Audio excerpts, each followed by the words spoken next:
Olá, eu sou o Victor Fontana e esse é o seu Destaque ABC2, o lugar da sua confiança para encontrar informação sobre fé, ciência e o diálogo entre essas duas coisas. E na edição de hoje você verá mini conferência online ABC2, o último dia para você acompanhar a mini conferência que tem trazido muita informação interessante e importante para você que gosta de fé e ciência e esse diálogo. Fórum Arete, essa é a grande novidade que nós temos dentro da ABC2 que você não pode perder, a gente explica mais daqui a pouco. Além disso, temos também o último mês para sua matrícula em Deus, Cosmos e a Humanidade, a nossa pós-graduação aqui da ABC2. Abelhas e a diminuição populacional delas, o que estaria causando essa diminuição e os problemas relacionados a isso. Pandemia e fé cristã. Será que a fé está ruindo diante dessa última crise? E para falar conosco sobre fé, pandemia, igreja e como conciliar todas essas coisas nessa tensão que a gente vive, a gente recebe Simval Júnior, ele que é pastor, plantador de igreja, tem uma vasta experiência no terceiro setor e tem lidado com a questão no dia a dia, no front. Então fique conosco que a edição de hoje começa agora.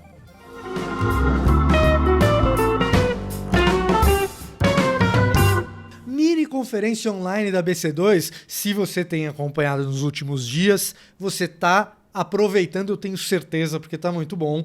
Se não está, hoje, exatamente, hoje é o último dia e o último dia com muita expectativa. 7h30 da noite, aqui no canal da ABC2, aqui em Cristãos da Ciência no YouTube, você acompanha o último dia da nossa mini conferência online, no qual respostas são trazidas às provocações dos dias anteriores. Então, essa é a nossa terceira mini conferência online da ABC2. Se você acompanhou nos últimos dias, hoje você está esperando, porque você vai ver algumas das grandes respostas que foram levantadas, para questões que foram levantadas nos dias anteriores. Se você não acompanhou, fica feito o convite, não apenas de acompanhar a nossa mini conferência, como também de se inscrever aqui no nosso canal, deixar o seu like, porque se você perdeu a mini conferência, é porque você não está recebendo todas as informações. E se você não está recebendo todas as nossas informações, talvez seja porque você não está inscrito aqui no nosso canal. A gente vem avisando sobre a mini conferência nas últimas semanas, portanto a inscrição vai te ajudar. Além disso, devo lembrar que nós estamos aqui no último mês para que você possa fazer a sua matrícula na nossa pós-graduação Deus, o Cosmos e a Humanidade, uma pós-graduação aceita, reconhecida pelo MEC e que tem nesse mês de fevereiro o seu último mês para matrículas. Você não pode perder, é um curso voltado para quem quer fazer um diálogo entre a fé cristã e a ciência, portanto, dá uma olhadinha em cristãosnaciencia.org.br, na descrição aqui no link, que você pode fazer sim a sua matrícula, entender melhor sobre o curso, quem é o corpo docente, o que ele se propõe. Eu tenho certeza absoluta que você vai gostar, vai ficar com vontade de fazer o nosso curso. Além disso, uma nova iniciativa aqui na ABC2, que é o Fórum Arete. Fórum Arete vai ter início aí no dia 10 de fevereiro. A gente sempre vai trazer um especialista profissional de alto gabarito para abordar diferentes temas da vida profissional, da vida científica, e dessa vez a gente traz uma breve história da virtude com o professor Vitor Salles. O professor Vitor Salles, ele é graduado em Direito pela Cesupa e doutor em Filosofia pela PUC do Rio e também pela UERJ. Será o palestrante da noite, então você não pode perder, dia 10 de fevereiro, aqui no canal Cristãos na Ciência no YouTube. Você pode, novamente, se inscrever, deixar o seu like e também nos acompanhar nas nossas redes sociais para ficar por dentro de todas essas coisas que acontecem na ABC2. Então nós temos lá nosso canal de comunicação no Instagram, também no Twitter, você pode nos seguir, além, é claro, de sempre acompanhar o que acontece em cristãosnaciencia.org.br. O declínio das abelhas. Estudo recente publicado pela revista One Earth dá conta de que entre os anos de 2006 e 2015, 25% das espécies encontradas no planeta previamente à década de 90 não foram observadas na natureza. Em outras palavras, pesquisadores que buscam por observar espécies de diferentes insetos, diferentes animais na natureza, deixaram de encontrar, nesse período de 9 anos, 25% das espécies que eram observadas até a década de 90. Entre os anos 2006 e 2015, não viram essas espécies. Significa que estão extintas? Não necessariamente. Pode haver populações dessas espécies em lugares onde observações não foram feitas. Significa necessariamente que o número de indivíduos dessas espécies caiu.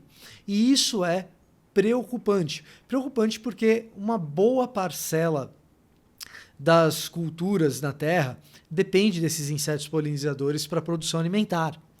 Portanto, a ocorrência menos frequente desses animais na natureza faz com que exista risco alimentar para seres humanos. Além, é claro, de insetos de maneira geral que também estão em declínio, não apenas as abelhas, constituírem uma parte dos alimentos de outros animais da cadeia alimentar. Portanto, o desequilíbrio ecológico causado pelo declínio dessas populações pode ser, sim, bastante preocupante. Entre os motivos desse declínio, a gente encontra uma série de fatores com os quais nós temos que lidar para tentar entender quais são mais relevantes e quais são menos relevantes. E isso é algo que segue em pesquisa. A interação do ser humano com biomas que antes eram não alterados pode ser um dos motivos, aliás, é um dos motivos. Em que medida? Temos dificuldade em atestar o uso de agrotóxicos na agricultura, também é uma dessas razões. As mudanças climáticas também fazem parte dessas razões.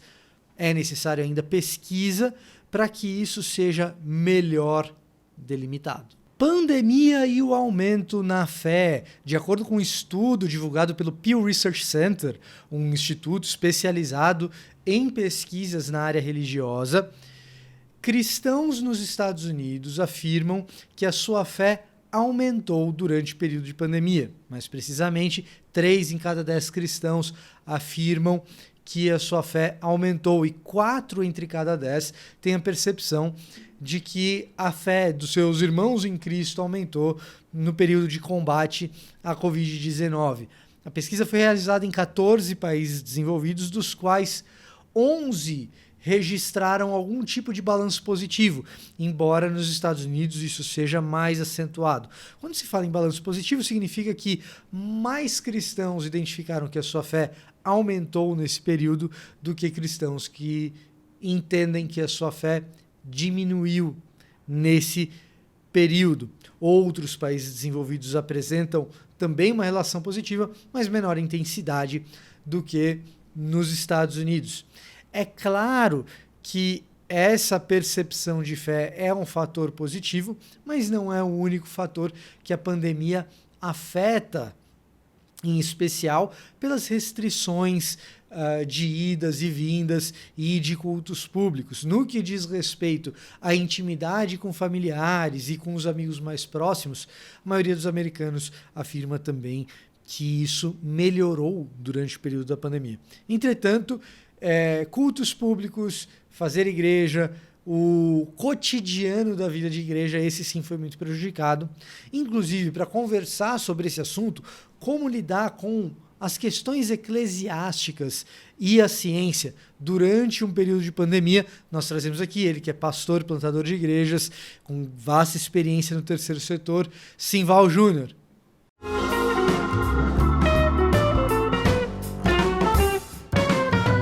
Então, para conversar com a gente sobre o trabalho pastoral e as dificuldades que um pastor enfrenta em situações de crise, como essa situação da pandemia, que é tão específica.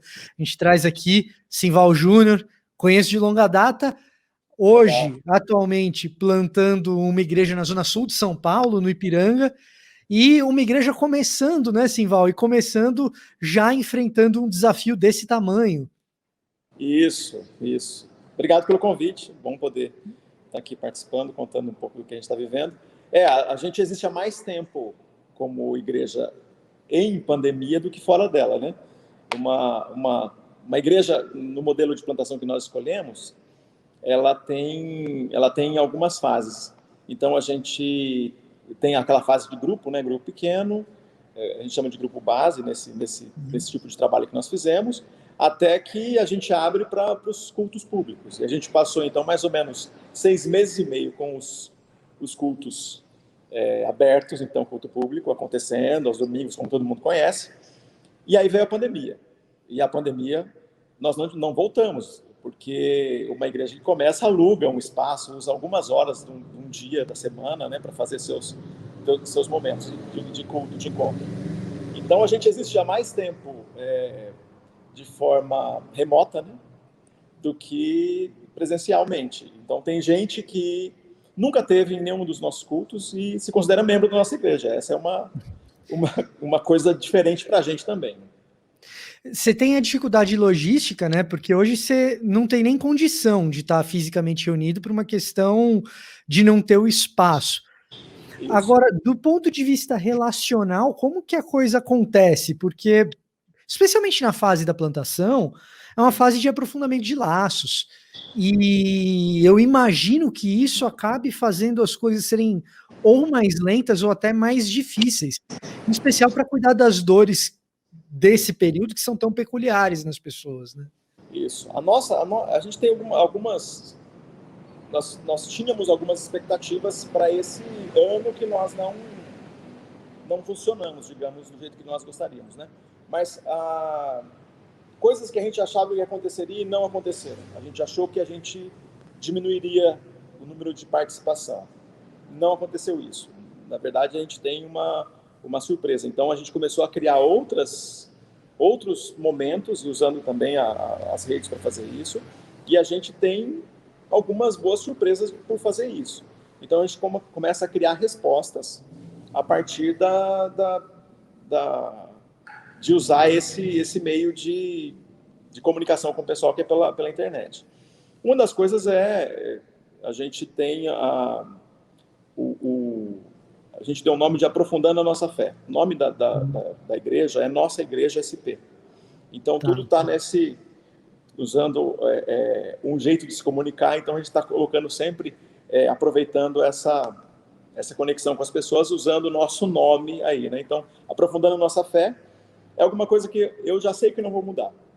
Numa igreja, então, nós temos lá 40 pessoas comprometidas, eu tenho entre 15 e 20 pessoas sempre comigo. Agora a gente está num período que a gente está no recesso aqui, a gente vai voltar a retomar em fevereiro, mas eu tenho entre 15 e 20 pessoas assíduas nesse tempo que é de exposição bíblica. Eu estou expondo uma carta, eu expondo o evangelho. Então, pensando em qualquer proporção que a gente aplicar, nenhuma igreja está com 50% ou com 40% dela, todo mundo junto para aprender Bíblia. Certo. O programa. Então, eu percebi uma oportunidade para fazer isso. Outra coisa é ser muito preciso no horário. Será 1 hora de duração e, de fato, é 1 hora de duração. Então, todo mundo sabe que eu vou cumprir isso aí. Então, termino as coisas, às vezes o argumento está no meio, tem pergunta para responder, mas eu termino em 1 hora. Todo mundo sabe que é desse jeito mesmo. A gente também foi criando outras alternativas. Por exemplo, a oração. A gente tem nossa palavra de oração, usando um elemento aí de oração, né? A oração monástica. Tem um tipo de oração que chama oração centrante. E usei esse elemento, né? As pessoas são incentivadas a orar através de uma palavra só. Esse tempo são 30 minutos. As pessoas entram e dão a sua palavra de oração. Qual é a sua palavra? Para algumas eu pergunto por que essa palavra, e no final eu me preparo para trazer uma palavra bíblica como se fosse a resposta dessa palavra de oração. E isso é uma forma, né? Então, pensando que a gente está plantando uma igreja, isso é uma forma da pessoa que não sabe orar, ou que vai ficar com vergonha de orar, ou vai ficar com vergonha até de fazer o pedido dela, ela consegue fazer parte sem necessariamente expor o que ela está pedindo. Aquela palavra tem um significado para ela que ela poderia falar 1 hora, mas se não quiser, não fala. Mas ela chega e fala, perdão. E Isso. essa foi a palavra que foi o centro da oração dela ali naquele... Dela, isso. E a gente tem, então, muitas histórias e testemunhos dessa experiência, né? Nossa palavra de oração. E também são 30 minutos, e a gente nesse momento, a gente é preciso no horário. Então, quem entra, no caso, a gente estava fazendo até agora às 18h30, talvez a gente mude de horário, mas na quarta-feira, quem entra às 18h30 sabe que às 19 horas vai embora. E aí, essa reflexão de 5 minutos, 8 minutos ali em cima de uma palavra bíblica, eu gravo isso e mando para o pessoal, e tem um grupo de Telegram que ouve isso depois, quem não pôde participar, enfim. Então, são essas soluções que a gente vai dando para viver essa experiência de igreja, né? De oração e de aprofundamento bíblico. E aí, os nossos encontros, que aí é como quase toda a igreja está fazendo, mas também com algumas coisas que tem a ver com uma diferença, né? Que a gente precisa viver. Essa diferença tem a ver com a forma, porque quase todo mundo transformou os seus cultos numa repetição. E como disse o Larry Osborne, ele diz o seguinte, que a gente tem que aprender a mudar a nossa igreja. Não, a igreja era até então era igreja teatro, a gente precisa aprender a mudar para a igreja cinema. Então as coisas são mais precisas, tem uma qualidade visual que a gente precisa prezar por ela, a gente tem que ser mais preciso nas nossas mensagens, mais assertivo, né? Então aquelas mensagens onde a gente permite devagar, porque usa mais tempo para fazer isso, a gente usa argumentos arborizados ou usa elementos que você não explica, né? Que tem um contexto. Quem é cristão há muito tempo tem contexto e consegue rapidamente compreender quando você menciona o Antigo Testamento, enfim. Ou às vezes a gente assume que o cara consegue compreender, né? E talvez não seja verdade, né? Então, todas essas coisas que a gente tenta, é um esforço consciente para a gente fazer isso, e a gente tem tido uma boa experiência com isso. Você sabe que ouvindo você falar, Simval, duas coisas me vieram à cabeça. Primeiro é que esse tipo de espiritualidade monástica e esse tipo de oração que você mencionou, eu tive uma experiência muito positiva com isso num culto de ação de graças no ano retrasado.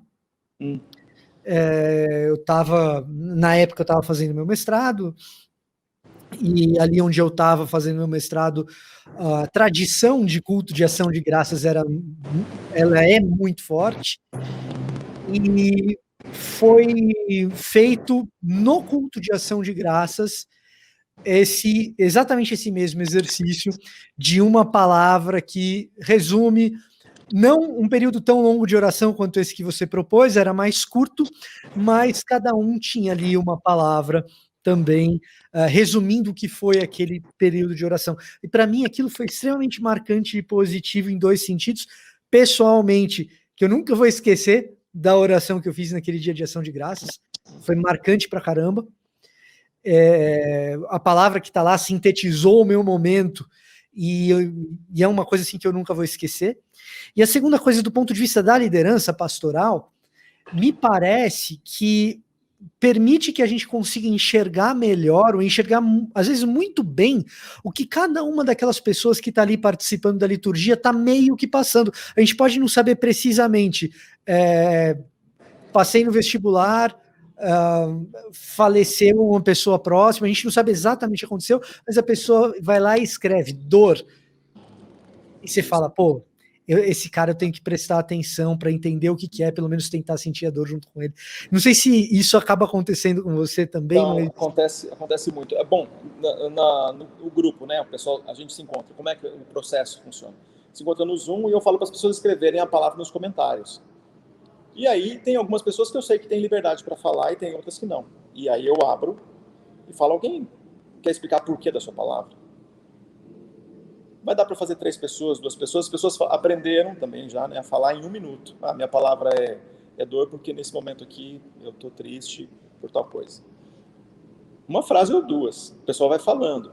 Só que acontece, tem aquilo que é místico, que acontece também na oração com outros. Acontece também em outras formas, né, de a gente orar, a gente também vê isso acontecendo.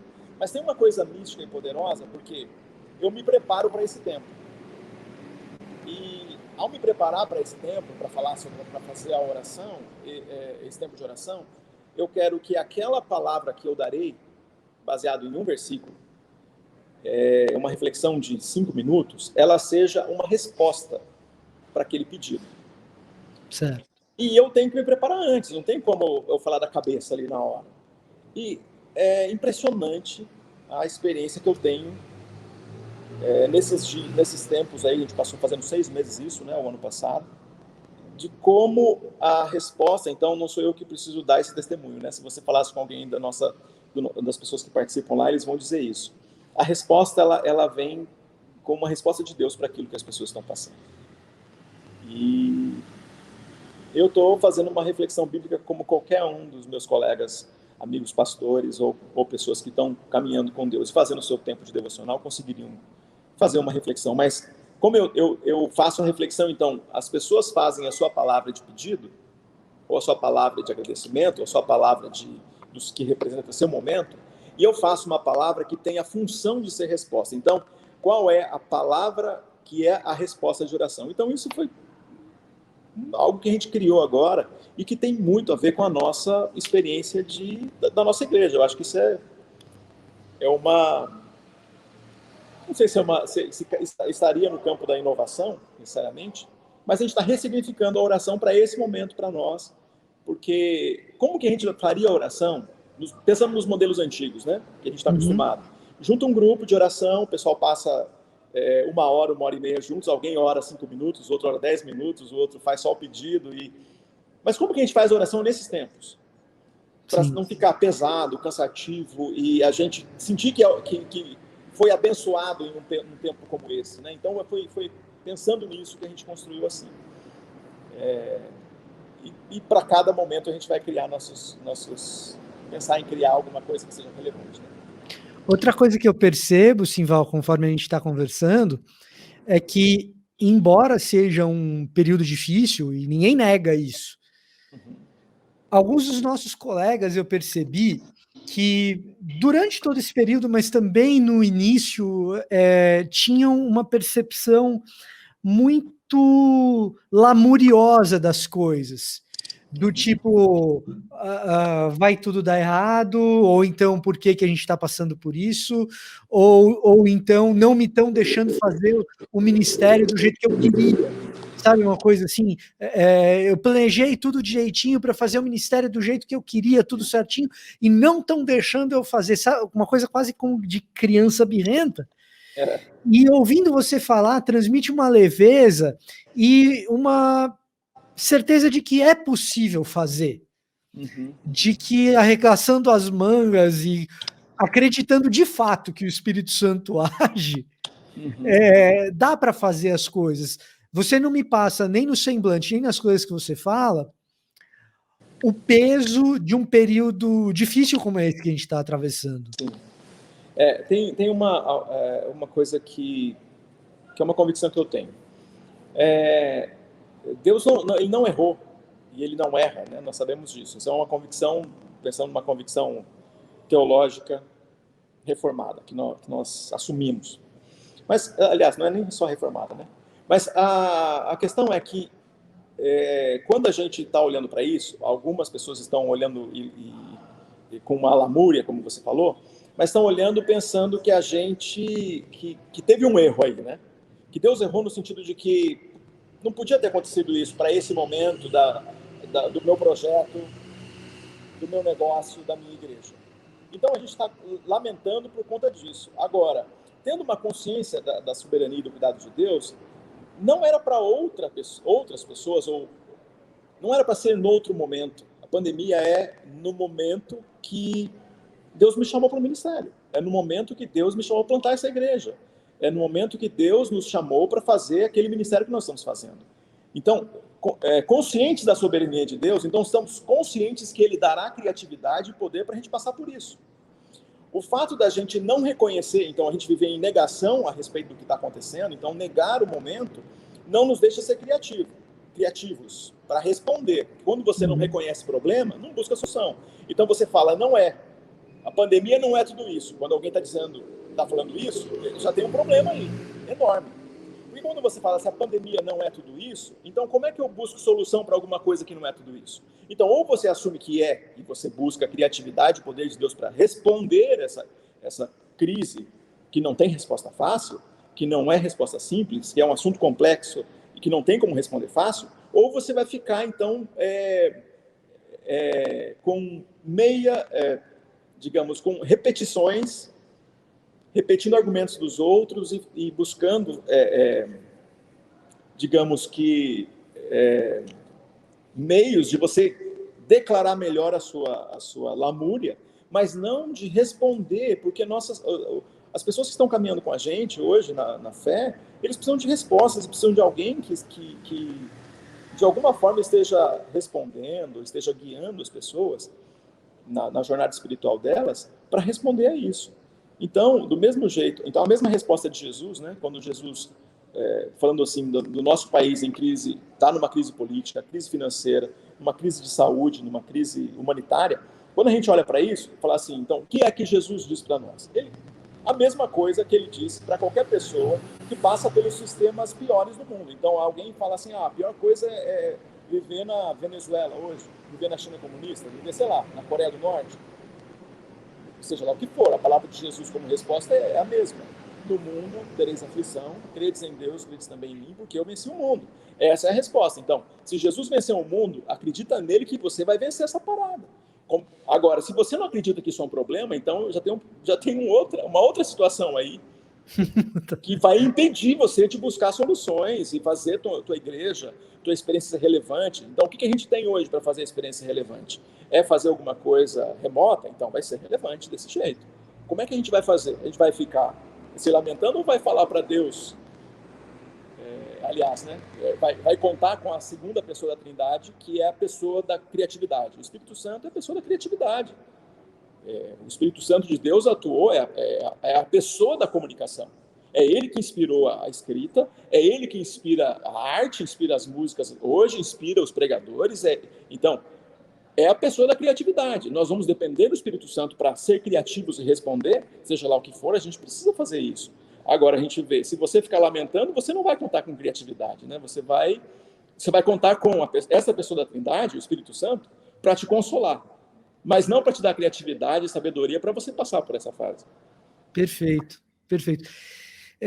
Simval, você tem uma experiência antes de começar a plantação de igreja já como pastor e também no terceiro setor, né? Isso. Na Glocal, no Expresso Ação e também no abrigo. Isso. A Casa Limiar é o nome desse abrigo para crianças, que eu faço parte da equipe da diretoria. Eu imagino que esse tipo de trabalho, para quem esteve tanto tempo trabalhando com isso, e em missões urbanas também, é o tipo de coisa que te coloca na rua, que te leva para entrar em contato com as pessoas, que é a mão de obra ali, a atividade de estar com a mão na massa o tempo todo. E em momentos como o de agora, para pessoas assim, eu imagino que para você talvez tenha sido, dá até uma sensação de camisa de força. Isso. Né? Sim, a gente tem algumas coisas que a gente para de fazer, né? Que a gente muda o jeito de fazer. E todas as ações que a gente, os projetos, os programas que nós tínhamos, eles acabam sendo um programa de ajuda de complemento alimentar, cesta básica, de leite, de proteína, kit de proteína, e assim por diante. A gente fica pensando nisso. É isso, basicamente, tem sido o trabalho hoje, né? Com exceção do abrigo, que as crianças estão abrigadas lá e aquelas que são adotadas encontram um lar, né, uma família, então continuam saindo e outras chegando, e o processo, ele conforme o juizado e o fórum mantém o trabalho, esse processo continua. Então, quando paralisa, tudo para também. Mas conforme o fórum e a vara da infância, né, conforme vai voltando, isso continua acontecendo. Mas a gente tem essa paralisação, né? Mas esse movimento de voluntariado para fazer a triagem de donativos, a entrega, a captação de recursos, isso aí continuou. E eu tive envolvido em algumas entregas, inclusive, provavelmente foi ali que a gente pegou Covid lá em casa, na nossa família. A gente teve Covid e foi uma luta grande também, eu tive sintomas leves, os meus filhos também, né? O meu filho menor, meu filho caçula tem 15 anos, ele teve praticamente nenhum sintoma. E minha esposa, ela é enfermeira, ela teve, mas ela não estava trabalhando naquele momento, né? Ela estava como voluntária numa das nossas equipes de entrega de cestas básicas. Ela não estava trabalhando no hospital, né? Isso, não estava no hospital, não estava no atendimento básico lá onde ela estava anteriormente. Mas ela teve, foi grave, assim, a gente ficou bem preocupado.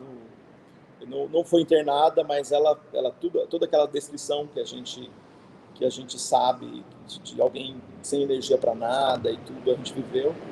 E eu fui no pronto-socorro com ela algumas vezes.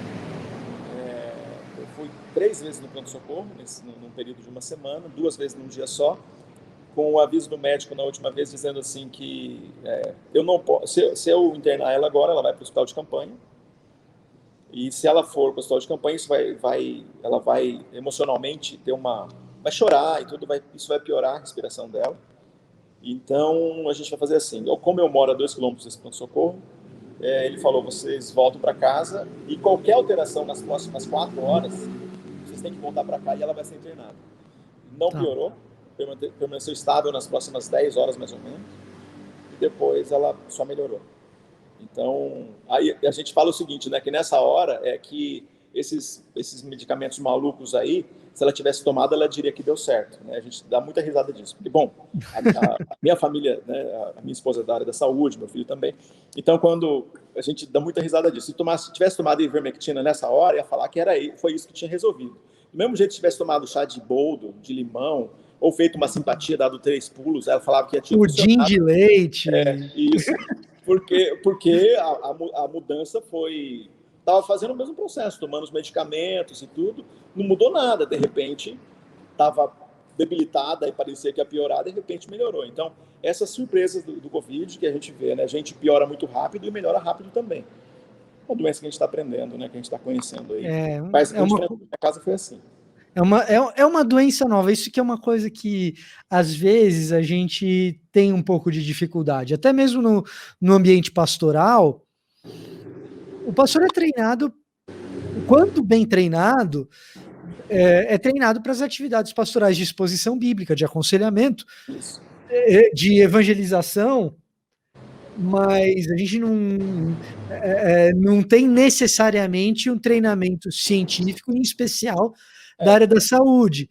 E às vezes acho que falta a percepção de que a gente está lidando com algo, bom senso talvez, a gente está lidando com algo que é muito novo, que os próprios profissionais da saúde ainda estão mapeando, e por isso recomendando alguns comportamentos mais cautelosos, já que a gente não sabe tão bem ainda como tudo se comporta numa doença dessa. Simval, para fechar o nosso bate-papo, eu queria entender de você o que você projeta da igreja e de retomada, como que você imagina o processo de retomada conforme a situação for permitindo, seja pela vacinação, seja pelas aberturas das próximas fases e conforme as coisas forem acontecendo esse ano? O que a gente está fazendo agora, né? O lugar que nós alugávamos, que era ali praticamente ao lado ali do metrô Vila Mariana, 50 metros do metrô Vila Mariana, o clube até hoje não reabriu, né? Porque as portarias e aquilo, né, as fases, as diferentes fases, apesar de dar alguma abertura, apresenta exigências que o clube escolhe não correr esse risco. Então, o clube não abriu. Então, pensando assim, se a minha igreja funciona naquele clube, então a minha igreja não teria aberto, ela estaria teoricamente fechada. O que não é verdade, né? Nós, como igreja, continuamos existindo o tempo todo e fazendo e cuidando das pessoas o tempo todo. Mas agora nós estamos num lugar, né, nós montamos um cenário para fazer a transmissão. O lugar é voltado e a nossa preocupação é que tenha qualidade no que é apresentado e visual também. O que nós estamos pensando é que agora, na próxima, a gente está de novo aqui em São Paulo, né, para quem é daqui deve estar acompanhando, a gente está na segunda onda, reconhecido agora pelas autoridades sanitárias aqui de São Paulo, sendo reconhecido, então a gente retorna para trás em algumas aberturas. Aqui em São Paulo é reconhecido que igreja é trabalho essencial, então ela poderia estar aberta, então uma igreja pode estar aberta, mas a gente tem que olhar para isso e ter bom senso, né? Ter bom senso.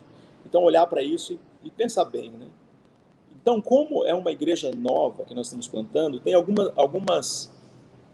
tem imagens ou referências que a gente quer transmitir. A gente quer transmitir responsabilidade. Para transmitir para as pessoas que nós somos responsáveis, que nós não estamos em uma relação de descuido com as pessoas, a gente acha melhor cuidar para voltar na hora que a abertura for maior. Por exemplo, as aulas podem acontecer, como elas vão acontecer? A gente vai descobrir agora, daqui 2 semanas, como elas acontecerão. Para a gente considerar isso, uma das coisas. Mas nesse lugar que nós montamos como um estúdio, qual eu falei, a gente vai conseguir receber 15, 20 pessoas ali. Tá. Né? Tem algumas adaptações que a gente pode fazer, mas a gente precisa de uma mudança de fase para poder receber esse grupo de pessoas. Teve um fenômeno agora, é que nós temos pelo menos 20% das pessoas que são de outras cidades, que nunca estarão presentes no nosso culto, mesmo que seja presencial, talvez eventualmente nos visitando. Mas eles se consideram da nossa, e nós os consideramos também. Eu tenho cuidado deles como se fossem que morassem 5 quilômetros da igreja. E como que a gente vai cuidar? Então eu vejo algumas coisas que ali na frente a gente não vai mudar. Por exemplo, essa semana mesmo conversando com algumas pessoas lá da nossa equipe, e provavelmente quando a gente pensar daqui a um ano, o que vai estar acontecendo? A gente vai ter nosso culto presencial, que não será transmitido, porque o culto presencial é um jeito de fazer culto, que é diferente do culto que a gente faz como de forma eletrônica.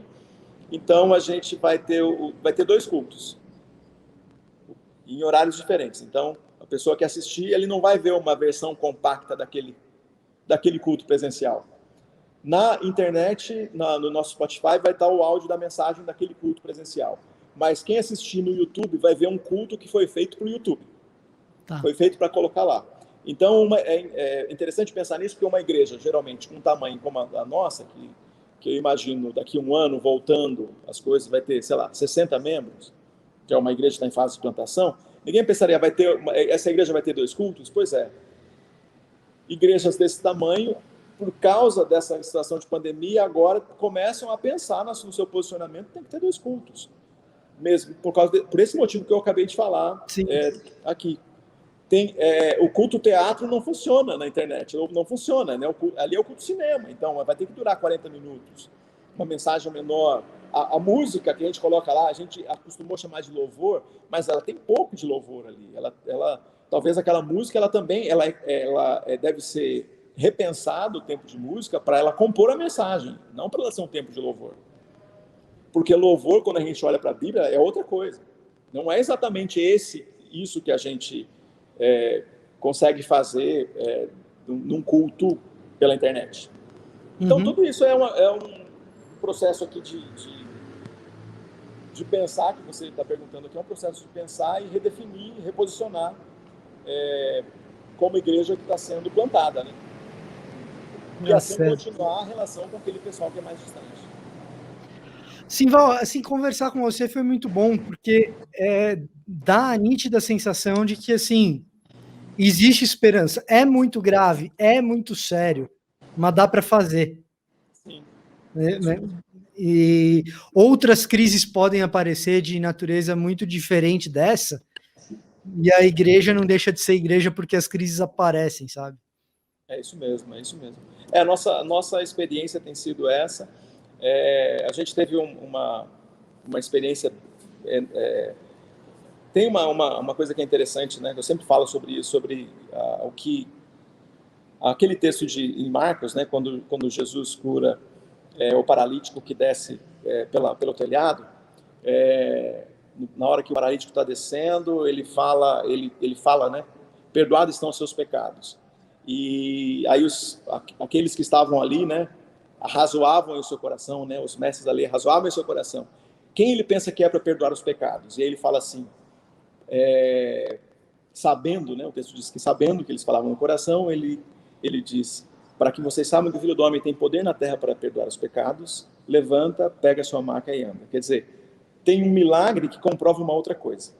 Então, eu sempre falo que numa comunidade de fé, a gente vai ter um milagre que está no campo místico, que é inexplicável. Tem alguma coisa inexplicável que acontece numa comunidade de fé. Alguém foi curado, alguém teve um toque divino, teve alguma coisa que não é explicada pelo mundo natural, que é sobrenatural e acontece. Todo mundo lembra, tem aquela senhora que foi curada de câncer, aquela pessoa que teve um livramento divino, alguma coisa que é divino. E aí eu falava no nosso grupo, quando nós estávamos começando, falei assim, a gente pode ficar ansioso com aquela santa ansiedade que vai chegar o dia e nós vamos ter a nossa história de milagre para contar. Toda a comunidade tem, porque isso é parte do caráter de Deus, dele se apresentar para nós, para que todos saibam que o Filho do Homem tem poder na terra para perdoar os pecados. Essa senhorinha, ou aquele homem, ou aquele casal, ou aquela família foi restaurada. Isso é prova divina do poder de Jesus atuando hoje.